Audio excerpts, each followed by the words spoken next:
جسے نبی نے بیٹی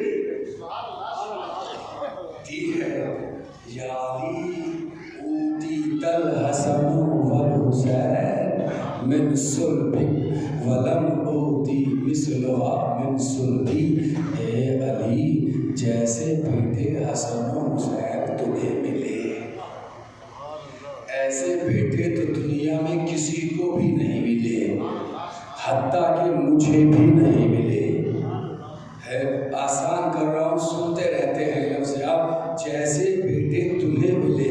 شاید یہ ادا اللہ کو اتنی پسند آئی کہ اے میرے حبیب، تو نے علی کے بیٹوں کا یہ کہہ کے قصیدہ پڑھا ہے کہ جیسے یہ بیٹے ہیں دنیا میں کوئی بیٹا نہیں، میں اللہ ہو کے وعدہ کر رہا ہوں قیامت تک علی کے بیٹے محمد کے بیٹے کہلائیں گے۔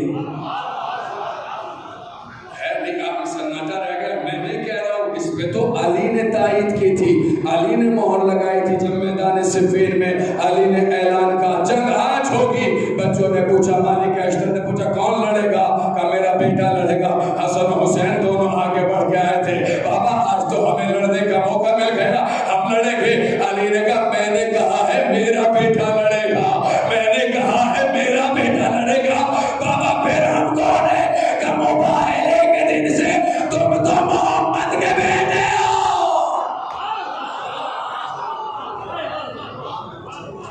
مباہلے کے دن سے تم تو محمد کے بیٹے ہو۔ صدیقہ دور ہے، جاگیر کا پورے مجمع کی توجہ چاہتا ہوں، یہاں سے ہو سکتا ہے ذرا سناٹا چھا جائے، اگر شہزادی کے حوالے سے بات کر رہا ہوں، وعدہ ہے طبیعتیں مچل جائے گی جیسے ابھی تک آپ سن رہے ہیں۔ صدیقہ فیصلہ سے ذہن میں رکھیے گا، وہ موضوع نہیں ہے اس لیے کہ اگر اس وقت چھیڑا تو بات بہت دور تک جائے گی اور سمیٹنا مشکل ہو جائے گی، دیگر خطب آئیں گے وہ آپ کی خدمت میں نظر کریں گے۔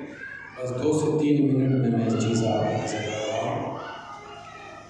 ایک جاگیر ہے جسے فدق کہتے ہیں، وہ جاگیر نبی کو ملی تھی، نبی نے زہرا کو دی تھی، اور وہ جاگیر شہزادی ہی کے پاس رہی تھی۔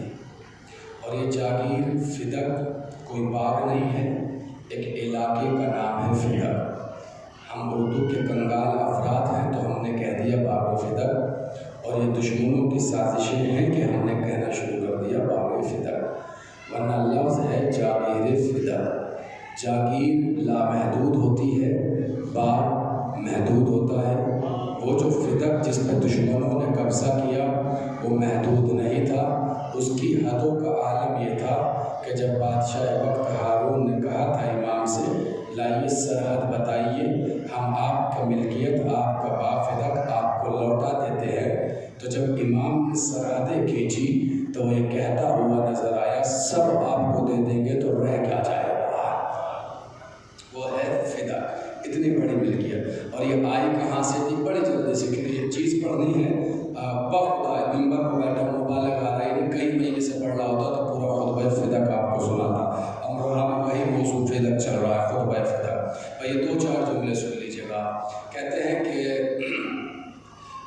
خیبر جو جنگ ہوئی تھی 7 ہجری میں، فدق جناب نوح کے پوتے کا نام تھا فدق ابن عام، یہ اسی کی جاگیر تھی جس کے منسوب ہو کر نام فدق یا عربی میں کہا جائے تو فدق پڑ جاتا ہے، اور فیام میں مشہور ہو گیا ہے فدق۔ یہ فدق خیبر میں ہے۔ خیبر میں ہوا یہ تھا کہ جب سن 7 ہجری میں خیبر فتح ہو گیا تھا تو لوگ جو مسلمان ادھر سے آتے جاتے تھے تو یہودی مرحب کی موت کا بدلہ اور اپنے مقتولین کی موت کا بدلہ لینے کے لیے لوگوں کو ڈھونڈ کے جو قافلے ادھر سے گزرتے تھے لوٹتے تھے، انہیں قتل کر دیا کرتے تھے۔ یہ خبر بار بار نبی تک آتی رہی۔ 2 ورژن ہے تاریخ کے، ایک یہ کہ صلح و امن کی وجہ سے نبی نے پیغام صلح بھیج کر آپس میں صلح کر لی کہ بھائی تم ہم سے جنگ ختم ہو گئی، تم اپنا دیکھو ہم اپنا دیکھتے ہیں۔ دوسرا ورژن تاریخ کا یہ ہے کہ جب بار بار خبریں آتی رہی کہ مسلمانوں کے قافلوں کو لوٹ کے قتل کیا جا رہا ہے تو نبی نے علی کو بلایا اور علی سے کہا میدان میں جائیں، خیبر میں جائیں اور جا کر ان سے بات کریں۔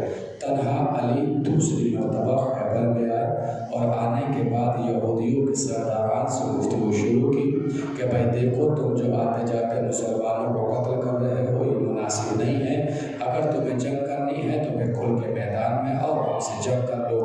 مگر یہاں پہ خطیبوں کا بڑا پیارا جملہ ہے، اور خطبہ نہج البلاغہ میں بھی معاویہ کو جو مولا نے مکتوب لکھا تھا اس میں بھی یہ فکر موجود ہے کہ یہ مت سمجھنا کہ شیر بوڑھا ہو گیا ہے، آج بازو بھی وہی ہے، تلوار بھی وہی ہے۔ تو علی نے کہا اگر جنگ کرنی ہے تو بھی جنگ کرو، مگر یہودیوں کے سردار نے آپس میں بڑی جلدی سنا رہا ہوں، آپ کو یاد رہ جانا چاہیے، آپس میں مشورہ کرنے کے بعد ٹھیک ہے بھیا آج کے بعد جنگ ختم کرتے ہیں، اور ہم نبی کو یہ جاگیر لکھ کر دے رہے ہیں، جس جاگیر کو فدق کہا گیا۔ 7 باغات تھے، نہریں تھی، قلعے تھے، کئی قلعے اس میں آتے تھے، کھجوروں کے باغات تھے، 40,00,000 درہم 40,000 دینار سے زیادہ سالانہ آمدنی تھی، 70,000 تک صاحب سیرت النبی نے لکھا ہے کہ اس کی آمدنی تھی۔ کہتے ہیں کہ جب وہ فدق ملا تو علی لے کے نبی کے پاس آئے اور آ کر نبی کو دے دیا۔ 2 چیزیں، ایک مال فہی، ایک مال انفاق۔ چاہتا تو پوری مجلس یہی ختم کر سکتا تھا آہستہ آہستہ پڑھ کر ہے، مگر میں امانت دار آدمی ہوں، آپ کی امانت آپ تک جلدی پہنچا رہا ہوں۔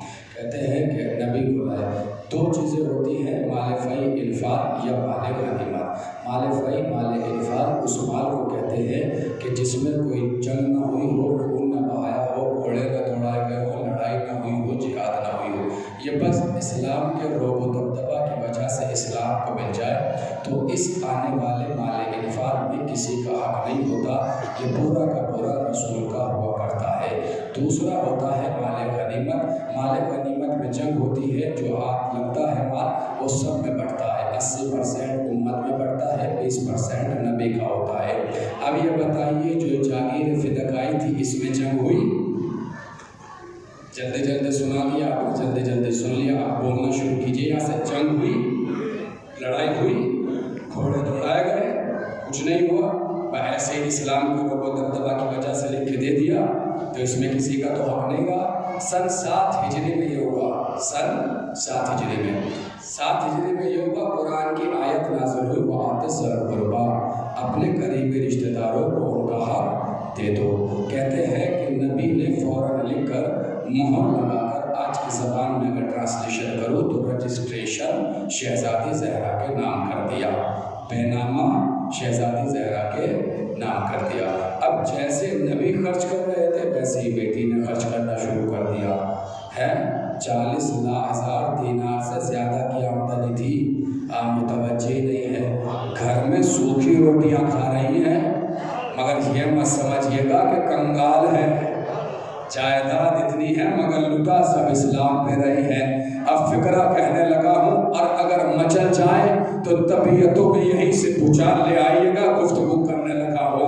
اسی لیے کہتے ہیں شہزادی زہرا کا تو پھر بھی کچھ، دنیا خدیجہ کا مقابلہ نہیں کر سکتی، نہیں اتنی طبیعت بنائی ہے۔ ان 10 منٹ کو سنانے کے لیے جملہ لائے کرا جائے، یہ جملہ اس لیے نظر کرنا ہوں تاکہ آپ کو اپنے سے قریب کر لو۔ دنیا زہرا کا تو پھر بھی کہا، خدیجہ کا مقابلہ نہیں کر سکتی، کیوں؟ کہ اس لیے کہ امتوں کی ماں میں اور زہرا کی ماں میں سب سے بڑا فرق یہ ہے کہ امتیوں کی ماں کو اسلام نے پالا ہے اور زہرا کی ماں نے اسلام کو پالا ہے۔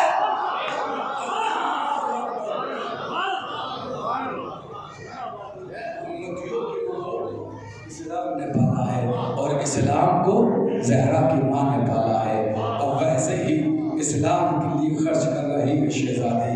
یہ بدحا پورے مجمع کی توجہ، فدق کہاں سے آیا؟ بات پہنچ گئی 7 ہجری میں نبی نے دنیا چھوڑی، 11 ہجری میں 7 ہجری میں خیبر فتح ہوا، فدق آیا، 11 ہجری میں نبی نے دنیا چھوڑی۔ کتنا فاصلہ ہوا؟ کم سے کم 3.5 سال۔ کتنا؟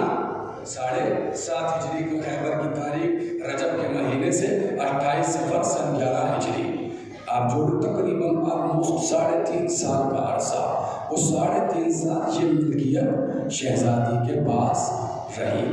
توجہ، کہتے ہیں جب لوگوں نے قبضہ کیا، عمر صاحب یہی سنانا ہے 10 منٹ، قبضہ کیا، شہزادی کے کارندے کام کرنے والے آنے کے بعد کہا جی حکومت نے چیز قبضہ لی، ہمیں بھگا دیا۔ شہزادی نے قافلہ تیار کیا، 2 مرتبہ شہزادی دربار میں گئی ہے۔ کتنی مرتبہ؟ سیکنڈ ٹائم جب گئی تو خطبہ دیا، پہلی بار کی آمد پڑھ رہا ہوں بس۔ مولا علی ساتھ، بیٹے حسن حسین ساتھ، صدیقہ، یہی لفظ پڑھنا تھا نا، صدیقہ، امام حسن حسین ساتھ، جناب ام ایمن ساتھ، جناب اسما بنت امیس اور خود شہزادی، یہ 5 ہستیاں دربار میں آئیں۔ شیر بندے ہاتھ دانت خوب دیتے ہیں آپ، شہزادی کی بات کر رہا ہوں، توجہ آخریات کی طرف بہت آسان کر رہا ہوں۔ جب شہزادی دربار میں پہنچی، شہزادی نے گفتگو نہیں کی، اولاً علی نے گفتگو کی، اور علی نے کہا کہ بھائی تم نے شہزادی کی ملکیت پہ قبضہ کیوں کیا ہے؟ کس لیے کیا ہے؟ یہ واپس کرو۔ تو انہوں نے کہا نہیں یہ تو ہمارا ہے، اس لیے کہ نبی نے کہا ہے نحن معاشر الانبیاء لا یرثو ولا نورثو، ہم لوگ انبیاء نوارث بناتے ہیں، نوارث بنتے ہیں۔ یہ آپ مجھ سے بہتر جانتے ہیں، آپ کے عشرہ پڑھا پھر مجلس پڑھی کہ داد آپ سے لی جا سکتی ہے، اس لیے توجہ سے مگر یہ بات سن لیجیے گا۔ کہتے ہیں اس نے جیسی حدیث پڑھی، میرے مولا نے کہا تحکم بیننا بخلاف المسلمین، بخلاف حکم اللہ فی المسلمین، کیا تم اللہ کے حکم کے خلاف مسلمانوں کے بارے میں فیصلہ کرو گے؟ اس نے کہا نہیں۔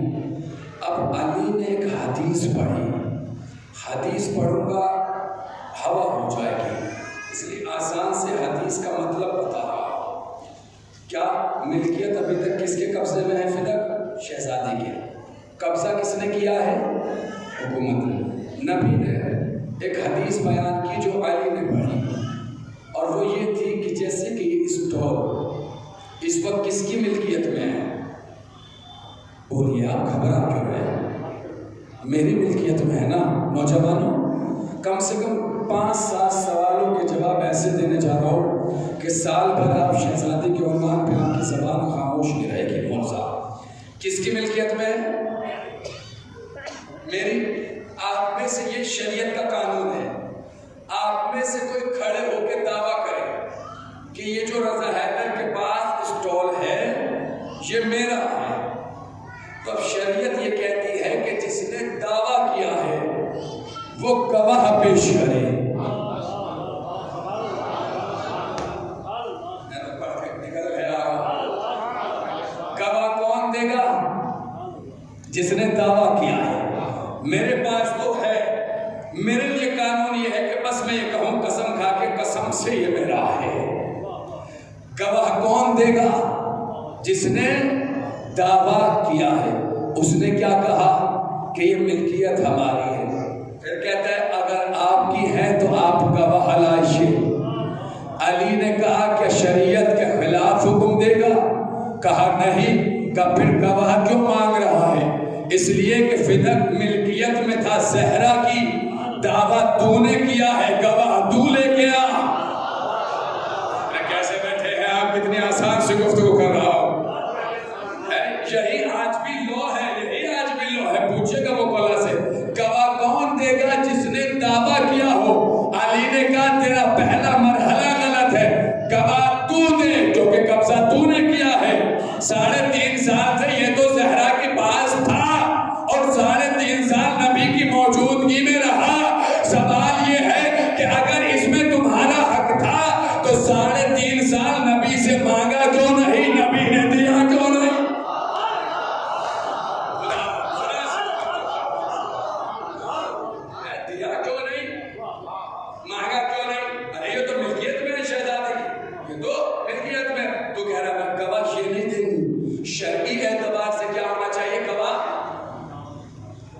وہ تھے جنہوں نے دعویٰ کر کے قبضہ کیا ہے.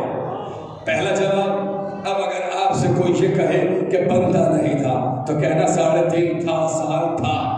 قبضہ کیا تو قبضہ کرنے والوں سے بتاؤ ان کا کیسے بن گیا ہے، ان کا کیسے بن گیا. پھر کہا اچھا یہ بتا، بس توجہ، صدیق کا جو سنانا تھا عثمان سے کہہ رہا ہوں.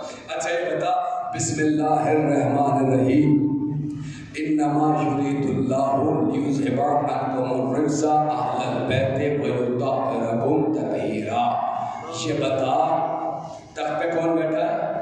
مسلمانوں کا جسے پہلا خلیفہ کہا، جسے دوسرا کہا، سب وہیں بیٹھے ہیں، نشستیں لگی ہوئی ہے. اچھا یہ بتا، یہ آیت کس کی شان میں نازل ہوئی؟ کہا جی آپ کی. کیسے بیٹھے ہیں؟ کس کی شان میں نازل ہوئی؟ نوجوانوں طبیعتوں میں ذرا سا پوچھا، کس کی شان میں نازل ہوئی؟ تیری یا ہماری؟ کہا جی آپ کی. اب یہ بتا، اگر کچھ مسلمان کے افراد بنت رسول کے خلاف گواہی دیں تو کیا کرے گا؟ اس نے کہا میں وہی حد جاری کروں گا جو دیگر عورتوں پہ کروں گا. علی نے کہا پھر تو قرآن کے خلاف جائے گا، پھر تو قرآن کے خلاف جائے گا. اس نے کہا کیوں؟ کہ اس لیے کہ جس کی طہارت کی گواہی، صداقت کی گواہی اللہ دے دے تو اللہ کی گواہی کے خلاف لوگوں کی گواہی مان رہا ہے. نہیں، علی نے دربار میں ایک فیصلہ کیا ہے نوجوانوں کا، جس کی گواہی قرآن دے دے، جس کی گواہی اللہ دے دے تو اس کی گواہی کے خلاف لوگوں کی گواہی ماننا ہے. ارے مولا نے بتا دیا اگر ساری دنیا بھی زہرا کے مقابلے کھڑی ہو جائے تو زہرا حق پہ رہے گے.